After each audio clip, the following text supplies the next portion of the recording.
Hey there, this is Alex Kluge. I'm here from Toronto Home Experts, and I'm here to dive into the September 2023 Toronto real estate market update. I'm super excited, as you know, about these numbers to be released. And so I've been talking about this all summer and saying, well, let's see what September holds, because that'll dictate and give us some indication of what to expect for this fall market. Now, the numbers came in and they are fascinating. So let's dive right into those numbers. Okay. So sales volume is a very key metric, as you know, for anyone who's been watching this channel, of overall market activity and sentiment. And basically, what we want to see is positive momentum from even the summer months, or even compared to last year, because last year was September. Last September was the second, or at the time was the lowest sales volume on record for the month of September. And so for this September, we are down 7%. So that means this makes this September the worst September on record for sales volume. What's even more fascinating is that the sales volume from August to September actually was down 12.3%. Now, that's not good. Typically, you don't see a negative number from August, September. Typically, it's a positive and significantly positive because, summer is typically slower. And yes, there were a few, like the pandemic years, had that skewed stat a little bit.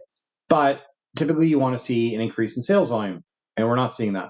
So, what's next, right? Like, what are we seeing with active listings? Because that's another part of the puzzle. So, new listings, guess what? They're up 44% from last September. So, what are we seeing? We're seeing sales volume go down. We're seeing inventories rise. So, we're seeing like a buildup of inventory.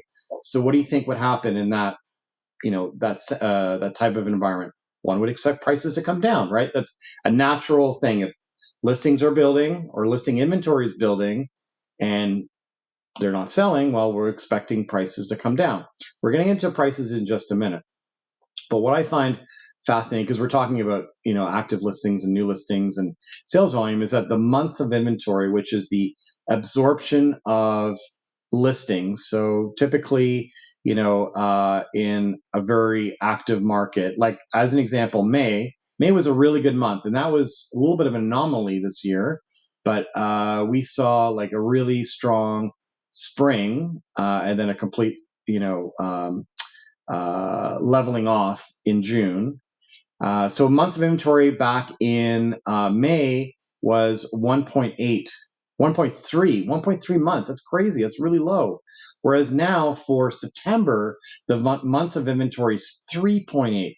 So that's showing, right, that like inventory is rising, sales are coming down, and there's not enough absorption right now from buyers to take away all that inventory. So my expectation going into this fall market was that we'd see a slight improvement, but we're not seeing that. So buyers are just on the sidelines; they're not buying, and we're seeing that inventory build up. So, is this cause for panic if you're a seller? No.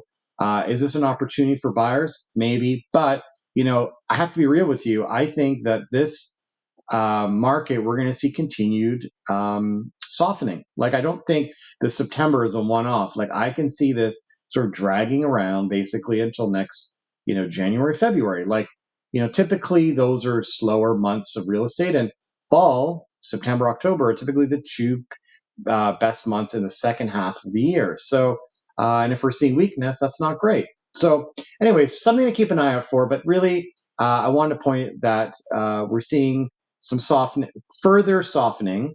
But once we get into average price, that's where it gets super interesting. So, okay, so active listings. Sorry, I'm jumping all over the place, but as you can tell, I'm excited about these numbers. As excited as one can be about real estate numbers. So, unsurprising if we're seeing new listings up, active listings are also up. And again, this is just showing that trend that we're seeing inventory build up, which is unusual for this market because usually it's been, as you know, been watching this channel for the last couple of years, been talking about inventory shortage, and now that's not the case anymore. Okay, so average price. As I said, inventories rise, one would expect prices to come down, right? Natural conclusion. That's what I would think, and that's what a lot of real estate people in the industry would also think. But we actually didn't see that, which is even more interesting. So average prices last September to this September, are up 3%. What was the average price difference between August and September of this year? Right, when you're talking about, you know, sales volume down, active listings up. Again, you would think prices are going down. They were actually up 3%, 3.4% to be exact. 3.4%. Like, what's going on? So I dig into the numbers a little bit further, and I'm like, okay, what's explaining this average price? Does that mean like properties have increased in value by 3.4%? No, of course not. That doesn't mean that. But it means that, you know, you're looking at a basket of properties that have sold, right? Like sub 5,000 or whatever it was in the last 2 slides ago.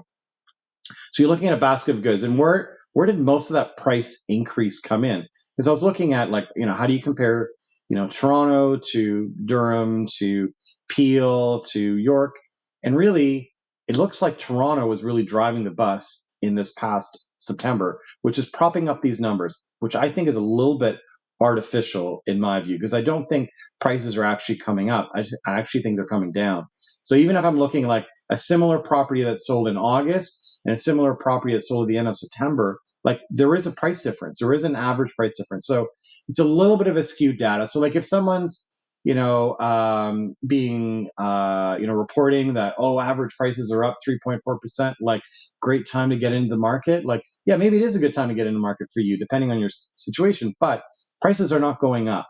Prices are, in my view, edging down slightly, and I can see that like slow grind down. Like I'm not predicting like we're going to see like a crash or anything like that. Certainly, that's not at all what I'm saying. But, you know, can I see something like what we saw last year, where, you know, prices bottomed out, and then there was like a slow grind through the winter, and then we saw some, you know, a little bit of a renewal in the spring. I don't know that far ahead, but I can see over the next few months that we're going to see some further softening, is what I'm seeing. Anyways, super fascinating. Just wanted to share that because that's not one would have expected if just looking at the other stats on its own. Okay, so average prices. This is a graph, right? Like we saw a little bit of a rebound in prices, but when we look at what actually will start happening, we're going to see similar to that slow grind down, as I talked about, basically from like September through, and I think we bottomed out sometime in January. So something similar may happen. You know, who knows? But there are signs. You know, when we're working with sellers right now, like we're seeing buyer activity really slowing down. Like we're not seeing the same volume of showings as one would expect, and that goes for condos and freeholds. So, anyways, fascinating to keep an eye on what's going to happen this fall. But that's what we're seeing so far in the early stages. Okay, so average prices by home district. So, you know, basically you're looking here and prices are, you know, up slightly from where they were last year, depending on your MLS district. Like Durham and Peel obviously are pretty flat. Toronto's up slightly, you know, nothing to get super excited about. But, you know, if we're looking at where like prices are per MLS district, it does vary, you know, because we have clients that are looking to purchase in the city, you know, all over the, you know, different neighborhoods, and some of them are behaving a little bit differently than others. So it's important to take those numbers with a little bit of a grain of salt. And what we're seeing, which I find even more interesting, is so these sales volume numbers are really low, but 50% of the houses that are on the market currently for the month of September sold within the first 2 weeks. 50%. That's a pretty good number. So the other 50% obviously aren't selling. So that says to me, like, if you're priced right, like if you're working with an agent who's got their finger on the pulse of what's happening on the market, and you're priced appropriately, you're going to sell. But those prices aren't the same prices that you were getting, you know, a year and a half ago, right? So sellers have to realign their expectations of what's happening. And even honestly, you have to realign your expectations of what's happening from even earlier this year, like spring, like summer, like prices are adjusting a little bit. And on the condo side, there's more weakness, right? Like we're seeing more weakness. This is GTA wide, but, you know, Toronto proper, we're seeing 30% of condos selling within the first 2 weeks. That's actually better than one would have expected, given the stats that we're looking at here on a more higher level or macro level for GTA real estate. So again, if you're priced right, you're going to sell. If you're not, you're going to sit. So some sellers have not realigned their expectations of what's happening right now. All right. So again, wanted to make this video, shorter this month, but wanted to get to the point because this was really one of the more interesting September stats that we've reviewed. So again, if you have questions or want to find out about how this affects you as a seller or buyer in this market, please get in touch. We'd be happy to talk to you further and answer any questions you may have. Thanks again for subscribing, and we look forward to helping you next month, and see you then. Thanks again. Bye-bye.